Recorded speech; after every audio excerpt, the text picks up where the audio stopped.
We are following a major announcement from the European Union on our road to Copenhagen. Today, EU leaders meeting in Brussels are agreeing to pay into a fund designed to help developing nations combat climate change. But despite the commitment from European countries, the environmental community is not really celebrating this decision. Clean Skies' Tyler Suter has been talking with European carbon market insiders about this agreement today. So let's talk about this commitment.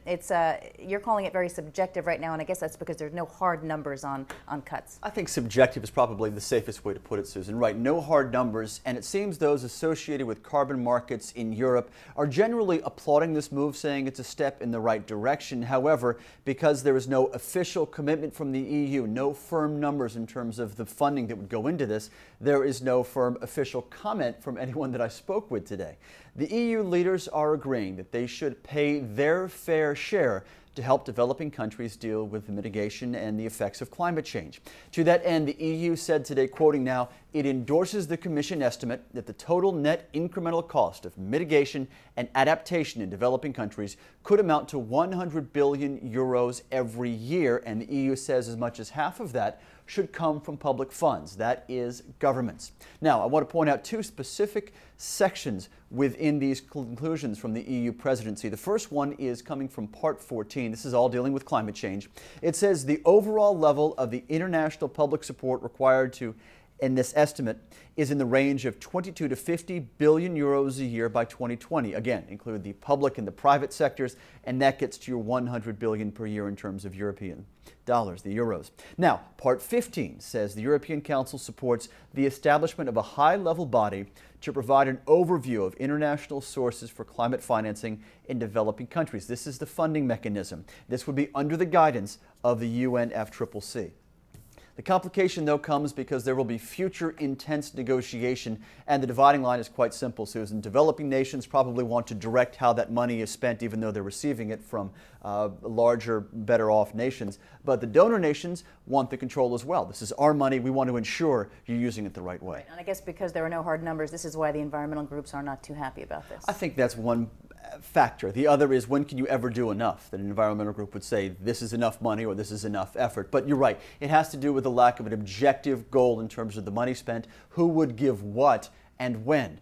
I talked to Friends of the Earth today, and the European wing of that group said the EU endorsed what it calls inadequate global figures. Oxfam also had a complaint, saying the EU has made what it calls an opening bid for climate justice, one that is nowhere near enough. And this afternoon, we also got reaction from the World Wildlife Fund. This is a comment from Jason Anderson, who is head of the EU's climate and energy policy. He says it's especially frustrating that no clear European financial offer to developing countries has been agreed, and that the increase in CO2 emission reduction targets is made conditional upon comparable efforts by other developed countries. But the WWF does overall praise the EU's new goal for CO2 emission reduction. This is also part of the Presidential Council decision here.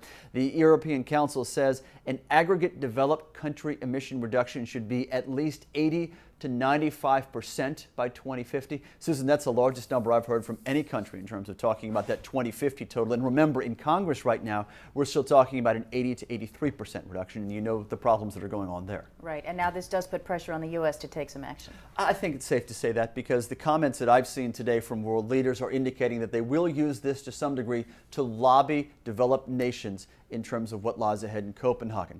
British Prime Minister Gordon Brown said flat out, quoting, "These make possible a Copenhagen deal that will encourage other countries to make themselves ambitious efforts." That seems to be an optimistic note after a week of pessimism about what could be accomplished in Copenhagen from UN officials.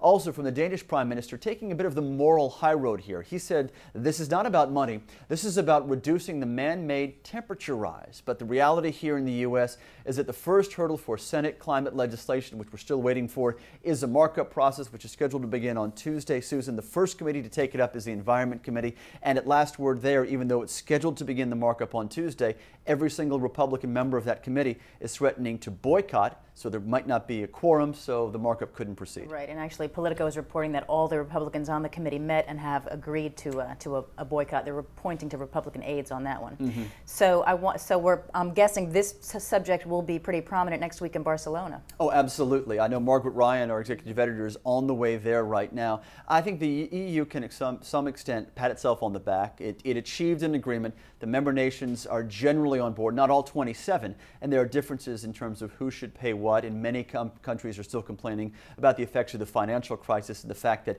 this money simply isn't here, even if they make a financial commitment. The money, the cash for these individual countries is not available. It looks like none of this, however, under this vague agreement will even be conditional until about 2013 or so. So there are a few years for these countries to recover, get the funding up, and then build into this fund. Okay. Tyler Suiters, thank you. Certainly.